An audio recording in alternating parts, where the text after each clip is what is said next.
Sister went through a nasty breakup and slept with my fiancé. She exploded, and it slipped out. Hi, Reddit. I'm posting here in the hope that someone can give me some advice, share their experiences. I don't know. I'm just completely at a loss. I feel like my heart has been ripped out. My fiancé, let's call him Jake, and I have been together for 7 years. I don't know a life without him. I met him at university, we stayed together past graduation, and moved into a flat which we bought together 2 years ago. He proposed last summer and we were set to wed in July 2017. We have had very few problems until now. My sister, let's call her Sarah, is an extremely volatile person. Growing up, I doted on her completely, but she had a lot of personal issues that made our home life turbulent. Her childhood was very different to mine. My parents had very little money. They were on the brink of a divorce. My dad was physically violent on a number of occasions.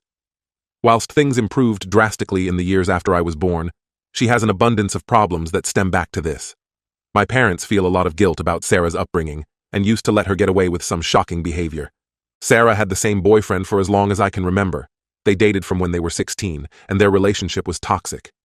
They habitually broke up and got back together. When they were good, they were crazy in love. But more often than not, she would have these insane arguments, sometimes physical, with him, then take out her frustrations and despair on myself and my parents. I remember spending many nights lying by her side in bed while she cried so hard she would retch. After their arguments, she would throw plates and glasses at the wall, hit herself. Sometimes she would hit me and my parents too. It was like he was a drug to her, and she was emotionally stunted and didn't know how to see anything past their relationship. 2 months ago, her boyfriend called things off for good. I don't know what gave, but after nearly 2 decades together, he finally had enough. He booked a one-way ticket to another country, changed his number, deleted all social media profiles, and essentially disappeared from Sarah's life. To this day, she still won't explain what caused this, but it was long overdue. To say Sarah was devastated is an understatement. She moved out of their shared rented apartment and in with my parents. I would visit her most days after work, where she would flit in between explosive rage to an almost catatonic silence, staring at the wall with tears streaming down her face. At one point, we were all extremely worried she might seriously harm herself and organized for her to see a therapist, something I had suggested for years. Of course, she backed out days before her appointment, and there were no consequences. She is, after all, a grown woman. She just hasn't changed emotionally in the entire time I've known her, and still acts like a teenager. 2 days ago. I went to visit Sarah, who was in bed in her darkened room. I let myself in and attempted to speak to her, telling her about my day at work. She immediately exploded, screaming at me, throwing her pillows across the room, crying uncontrollably. She told me life was unfair, that I had everything and she was left alone to rot, that everything wrong in her life was because she was a bad person. She hurt her boyfriend, she drove him away, she's ruined our family. She fucked Jake and didn't even feel guilty at the time. I initially thought I'd misheard her, but then she said it again. It was like she had poured a bucket of ice water over me. I silently left, shaking. When I got home, Jake was there watching TV. It came out of my mouth the second I saw him, and I could see in his eyes it was true. He broke down and told me it had happened 3 years ago. Sarah had had another blazing row with her boyfriend and decided to drive round to Jake's looking for me. I was at our parents' at the time, and Jake attempted to pacify Sarah. He comforted her while she sobbed in his arms, and one thing led to another. They had sex. I packed an overnight bag while he followed me from room to room, sobbing and telling me it was the worst mistake of his life, that he still has no idea how it happened, that he felt unbelievably guilty the second it was over, that it feels like it wasn't even real. I left him in the doorway begging me not to leave. I've checked into a hotel and have switched my phone off. I don't know what to do, who to tell, where to begin. I feel sick, like this is a bad dream. My heart feels like it's been ripped into a million pieces. For all of Sarah's faults, I love her more than anything. It's the two people who are more to me than anyone else in the world. How the fuck do I move on from this? I feel like I'm in a bubble. I don't know what's going on in the outside world. All I do is cry and sleep in this room. Someone please help me make sense of this. DR. My volatile sister recently went through a breakup after a 16-year relationship with the love of her life. She is severely depressed and almost catatonic. I went to visit her one day only for her to explode and tell me she slept with my fiancé 3 years ago. He admitted it was true, and I haven't spoken to a soul since. I have locked myself in a hotel room with no plans of ever coming out. My heart is shattered into a million pieces, and I don't know what to do. Update. Hi everyone, I logged on this afternoon to find 300 plus replies and messages to my post. I am unbelievably touched by the all people who reached out to me, particularly Fractal Faye's incredible response, which spoke to me on a level I didn't think possible from a stranger. I'd like to thank each and every single person who took the time out of their day for me. I was so overwhelmed that I've not responded to a single one as of yet, but it is truly, truly appreciated. Now on to the update. It has only been a day or so since I made my post, but it feels like I'd been in that hotel room for weeks, crying in the dark, buried under the covers. At some point this morning, I decided to draw the curtains open and let the sunlight in. I went and sat on the balcony and switched my phone on for the first time. It started ringing within 30 seconds. It was my mother, who burst into tears as soon as I answered. Her and my parents had obviously been desperately worried. This is the longest I have ever gone without contact, and had even contemplated calling the police had I failed to contact them by this evening. My mom informed me that as I was walking out of Sarah's room, down the stairs and out the front door, Sarah was screaming and wailing that she's sorry. Funnily enough, I didn't hear this. I don't know how. I think I was in such a state of shock that I couldn't process anything around me. Honestly, I can't even remember the drive home. After I shut the door behind me, my mom, who was the only other person at home, rushed into Sarah's room to find her trashing her room and attempting to slash her wrists with a blunt lino cutter of all instruments. Sarah used to do a lot of art. Obviously, this barely caused a scratch, but jump started my mom into action. She drove Sarah to the hospital, where I understand she underwent some sort of assessment and was kept overnight. She has incredibly agreed to undergo treatment for whatever it is that is wrong with her. My mom was surprised she was so complacent on the drive down, willingly entering the car and saying nothing other than asking where I am. Sarah seems resigned and completely deflated. My mom spoke to me at length for the first time in my life about the hardships they had undergone during Sarah's childhood. I am unwilling to go into detail and am still in shock about some of the things I heard. Sarah is not devoid of responsibility. She has long surpassed the age where she can blame her childhood for her behavior, but my mom admitted through tears that not sending her to therapy at an early age was the biggest regret of her life so far. I asked my mom if she knew why I had left. She admitted that she had known since Sarah's ex left 2 months ago. At this point, I had to struggle not to hang up, and I suddenly felt myself going back into that pit, but she begged me to listen.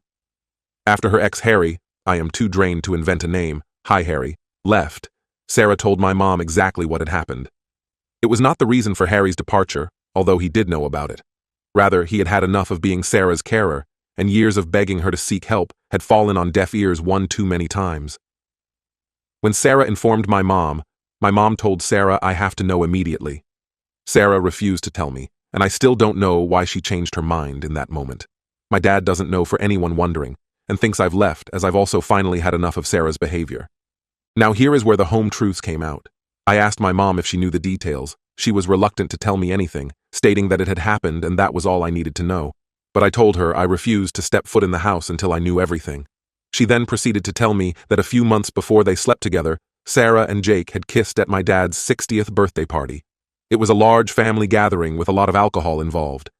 I remembered Jake getting very drunk with my cousins. Sarah had a crying tantrum prior to arriving as her and Harry had an argument, and he refused to come. She called me sobbing before she arrived.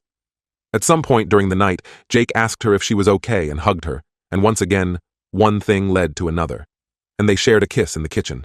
Sarah told my mom that they were both immediately remorseful and vowed never to speak of it again, but Sarah deliberately sought him out the night they slept together, knowing he was unlikely to turn her down. She openly admitted she did it to get back at Harry, who had cheated on her during one of their many infamous breaks. I don't think I even entered her thoughts. At this point, I'd heard enough. We'd spoken on the phone for over 4 hours, and I felt mentally drained and physically sick. Any hope I had of salvaging my relationship with Jake has completely gone. I feel the last 3 years have been tainted by their betrayal, and the many years before that, I wonder, did he like Sarah this whole time? Part of me doesn't even want to know. It's worth noting he has made absolutely no attempt to contact me other than a single text, stating, "I'm sorry, take as long as you need." As if it's inevitable, I will come back to him. Things are still up in the air. I don't feel ready to check out of the hotel, as I don't know where I'm going to go next. I feel my relationship with my mom has been rocked by these revelations. I don't know what's going to become of Sarah. I have no idea what I'm going to do about me and Jake's flat, where I'm going to live. I don't even know if I have a job anymore. I just haven't showed up to work. But I know the truth, and the smallest part of me is grateful for that. The rest of me is consumed by a pain I never imagined possible. I guess there's nothing else to do now except wait and see how things unfold. But reading through your comments and messages have been more help than you can imagine. Thank you, thank you, thank you. And for anyone who has ever experienced symptoms like Sarah's, or has been around someone who is so visibly troubled, I beg of you, seek help before it's too late. Final update. Hi everyone. I thought I would make a final update to my original post and update, as I received a lot of messages over the last few days wondering how I am over the holiday period. Once again, I'd like to thank you all for the outpouring of support I've received over the last month. The number of messages, links to help, and offers for a shoulder to cry on were overwhelming and touching. I apologize if I never got round to replying to them all. The last few weeks have been a blur, but I am eternally grateful nonetheless. So, after my conversation with my mom, where I found out she had known about Jake and Sarah, I went back to square one. I switched my phone off again and retreated back into my hotel for a further 5 days. From the comments on my last post, I should clear up one thing. My mom hadn't known about Jake and Sarah from the very beginning. Rather, Sarah had told her about it at the time of Harry's sudden departure, meaning she had known a couple months before I did. Eventually, I decided enough was enough and decided to call work. My boss wasn't angry or even surprised to hear from me. My mom had called him after our conversation and told him there had been a family emergency and I would be unavailable for the foreseeable future. He advised I take to the end of the week, but would have to come to a meeting if I required any more time off work than I had already given myself. So my job was safe-ish, and I'm back at work and trying to get on with things. After this, I went back to my parents. Sarah was also home, but holed up in her room. I went in to see her, and she was up painting. As a number of you guessed, it is likely she has BPD, although my parents are waiting on a second opinion. She is going to counseling weekly and seems slightly better. She broke down in tears when she saw me, and we had a long talk, where she spoke to me in depth about how truly consumed she was by her and Harry's toxic relationship. She understands it's for the best that it's over, but she describes the pain as unrelenting. It hurt when he was with me, and it hurts now he's gone. I know a lot of you will feel disappointed that I haven't cut her or my mom out of my life for good. I still feel resentment in the pit of my stomach when I think about it, but truly, I blame Jake more than anyone else.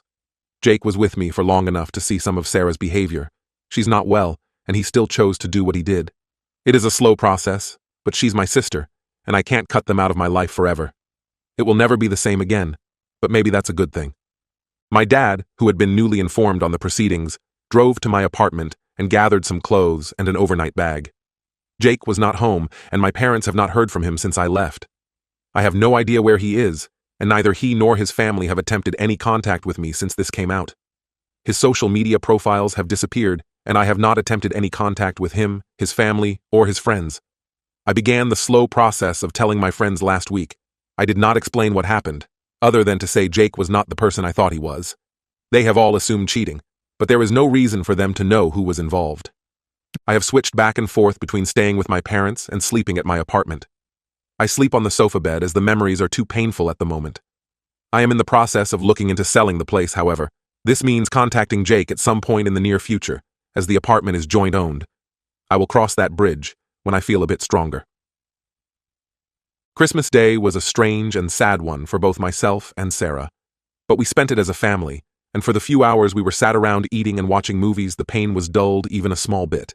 As we were flicking through the various movies and TV episodes we'd recorded, I came across a scene that stuck with me, a scene that ended with the words, "La familia es todo." I still spend most days with a hole in my heart. It hurts more than anything I've ever felt in my life, but it's getting better. I know I've got a long way to go, but for the first time, I'm confident I'll get there. Thank you for reading, and here's to 2016.